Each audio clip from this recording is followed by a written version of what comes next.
sound in the basement. I was 23 when I moved into the old house on Ashford Lane, a weather-beaten 2-story rental set on the edge of a quiet town in New Hampshire. The rent was impossibly cheap, which should have been the first warning. But I had just graduated, and I didn't have the luxury of asking questions. The house came furnished in a minimalist way: bed, couch, dining table. The kitchen smelled faintly of damp wood and lemon cleaner. There were cobwebs in the corners, dust on the floorboards, and a basement that the landlord casually advised I shouldn't worry about. Of course, that only made me more curious. The first few nights were uneventful. I spent most of my time setting up a makeshift office in the living room, eating ramen, and wondering if I had made a terrible mistake coming out here alone. But by the end of the first week, I began hearing it. It started as a low hum, so faint at first that I thought it was in my head, like the vibration of a refrigerator, but deeper, pulsing, alive. I heard it in the evenings mostly, when the world outside had gone still and the trees had stopped rustling. Then the sound changed. It grew sharper, closer. Not just a hum anymore, but the muffled creak of something shifting, dragging, like furniture being moved across the concrete floor beneath my feet. The basement. I asked the landlord about it the next day. He gave me a look, briefly guarded, then evasive. "Old pipes," he said. "These houses make all kinds of noises. Nothing to worry about." But he wouldn't meet my eyes.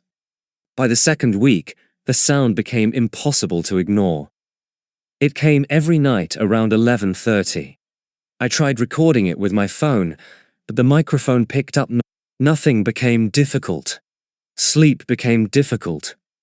I tried stuffing my ears with tissue, turning on white noise, even sleeping on the couch upstairs, but the sound still crept up through the floor like smoke. Sometimes I thought I could hear breathing. I started having dreams, always the same one. I'd be in my bed, eyes open, unable to move. A figure would appear in the doorway, just a silhouette at first, then slowly stepping into the room. But its face was wrong. Not inhuman. Worse. Familiar. It looked like me, only pale, twisted, and grinning. One night, I woke to find my bedroom door open. I always closed it before sleeping.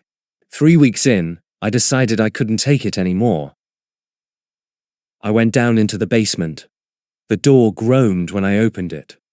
A narrow set of stairs led downward into complete darkness. I fumbled for a light switch and found one, but when I flipped it, nothing happened. I used the flashlight on my phone instead. The air hit me like a wet cloth. Cold, damp, and wrong. The basement was mostly empty. A few cardboard boxes, a rusted bike, and in the far corner, a low wooden table covered in a dusty sheet.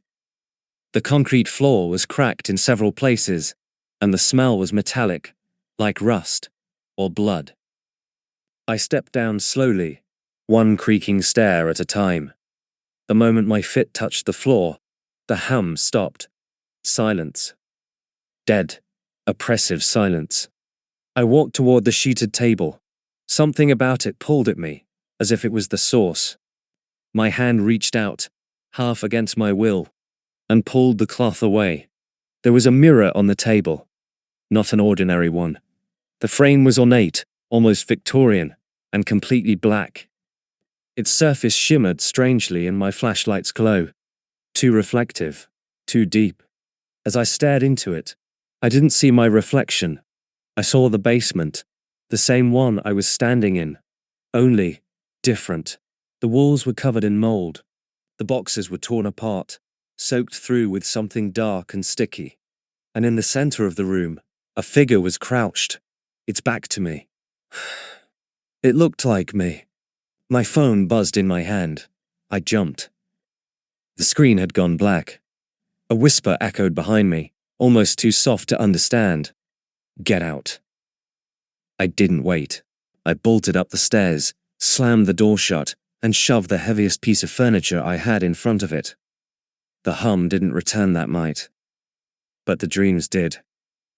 The next morning, I called the landlord again. No answer. I emailed. Nothing. I even tried stopping by his listed address, but the place looked abandoned. At that point, I should have left. I knew it, but something about the mirror wouldn't let me. I started reading. I scoured local records, old newspaper clippings, obscure forums. I found fragments. The house had belonged to a reclusive man in the 1950s, James Alcott. He'd been a psychologist, obsessed with the idea of parallel cells. Shadow identity, he called it. The belief that every person had another version of themselves living just beneath the surface of reality. He died in that house. Suicide, they said. No note. Just a broken mirror found in the basement and blood on the floor. There were rumors, of course. The usual local ghost stories. People said if you looked too long into the Alcott mirror, you'd see your true self. Not the one you showed to the world, but the version you feared becoming. The shadow self. That night, I dreamed of the mirror again. This time, I was inside it. Everything was backwards. My room reversed, colors washed out like an old photo. I stood in front of the mirror, staring out. And in the real world, my world, I saw the other me, smiling. He waved. When I woke, my reflection didn't move right away. The days blurred after that. I started seeing things, shadows that didn't match mine, movements in the corner of my eye. Sometimes my reflection wouldn't follow me exactly. It would lag a second behind, or look back when I wasn't. I tried covering all the mirrors in the house, but it didn't help. The image would return in any reflective surface. My laptop screen, the window at night, the toaster. Always the same pale version of me. Grinning. The worst moment came when I heard someone walking around upstairs while I was in the kitchen. I froze, holding my breath. Then, I heard my own voice. "Honey, I'm home," it said. "I live alone." On the 6th week, I made a decision. I was going to destroy the mirror. I waited until morning, sunlight pouring in through the windows, the only time the house felt remotely safe. I grabbed a hammer from the garage, went down to the basement, and stood in front of the table. The mirror was waiting. No dust, no cobwebs. It was clean now, pristine. My reflection was already smiling at me. I assumed, but the mirror was my fight. Something in me screamed not to do it, not because it was wrong, but because it was too late. But I raised the hammer anyway and swung with all my strength. The moment it struck, the world shuddered. Not an explosion, not glass breaking, something deeper. A crack in reality. The floor shifted beneath me, the walls bled darkness, and the air filled with a low, agonizing screech that came from inside my skull. Then it was gone. The mirror was gone too. I moved out the next day. I didn't pack. I didn't say goodbye. I just left. I found another apartment in another town. Normal, safe, but I still don't look into mirrors.